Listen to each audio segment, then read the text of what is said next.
안녕하세요. 5월 4일 매일 성경 함께 나누겠습니다. 첫 번째 문단입니다.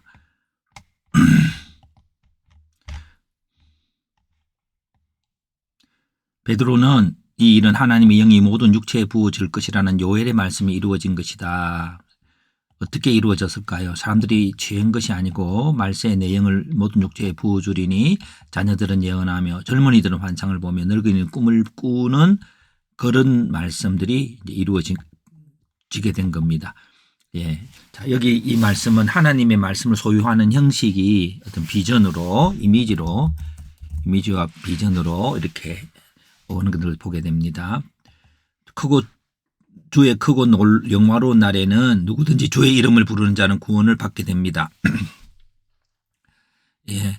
근데 주의 구원이 이제 임하는 날에는 하늘에는 기사가, 땅에는 피와 불과 연기와 징조가 베풀 것이고, 해가 변하여 어두워지고 달이 변하여 피가 된 후에, 이거는 그 예수님 십자가상에서 어둠을 말하는 거겠죠. 십자가 지실 때에 어둠이 임했던 것처럼 이 세상에 죄악이 가득하고 그런 사망 세력이 이는 것 같은 그 시점이 지난 다음에 된다는 겁니다. 다음 문장, 하나님께서 나사렛 예수로 큰 권능과 기사와 표적을 너희 가운데서 베푸셔서 예수를 증언하셨습니다. 주께서 예수를 사망의 고통에서 풀어 살리시고 생명의 길을 보이셨습니다. 어떻게 보이셨습니까? 죽기로 작정된 이제 하나님께서 내어주셨죠. 법 없는 자들의 손을 빌려서 죽었지만 허락하신 죽음입니다. 다시 살렸었어요. 왜냐하면 사망에 매여 있을 수 없는 그분이 없기 때문에. 그래서 어떻게 다윗이 말한 대로 항상 하나님이 내 앞에 계시고 우편에 계시고 나를 지키신다는 겁니다. 그처럼 다윗에게도 하나님이 그러셨듯이 예수를 항상 하나님께서 삼위일체 하나님께서 함께 하신다는 뜻이겠죠. 내 영을 엄부에 버리지 않음이 내게 기쁨은 충만이 되어서 기쁨 속에서 생명의 길을 보이셨다는 거죠. 왜? 주의 거룩한 자로 썩음을 당하지 않게 하려고. 주의 거룩한 자, 기름 부은 자, 그리스도인으로 항상 생명 가운데 있도록 이렇게 한번 의역을 해보았습니다.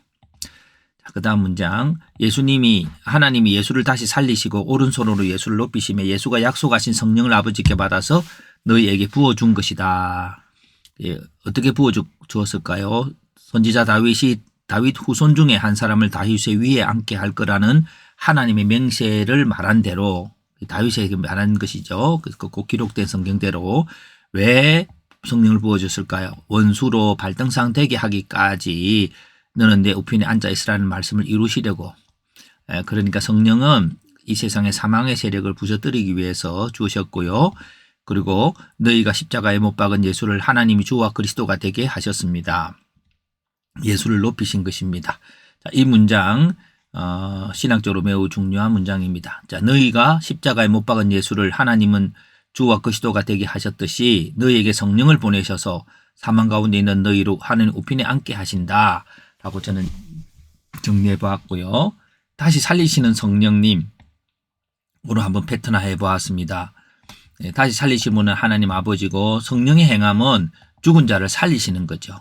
아버지가 하시는 일이 또한 죽은 자를 살리는데, 죽은 자라는 것은 음부에 버려지고 그리고 하는 그 원수 어둠의 세력들이죠. 성령 임재의 현상은 하나님을 뵙는 겁니다. 하나님 우편에 앉아 있고 하나님과 교제하는 거죠.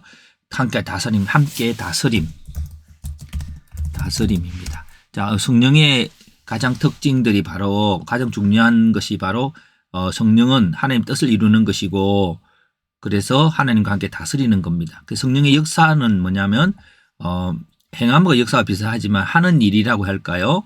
하는 일이 요거와 같은 것일 수 있겠습니다. 원수로 발등상되게 하고 하나님의 꿈과 비전을 보게 합니다. 예. 요것을 여기다 한번 넣어 볼게요. 사명을 이기게 하심이. 그리고 이제 다시 살리는 예가 다윗과 예수인데, 다윗 또한 하나님이 예언했죠. 한 사람이 왕위에 앉게 될 것이라고 예언하시고, 사람들은 무덤 앞에서도 그 일이 실현되었음을 말하게 될 것이죠.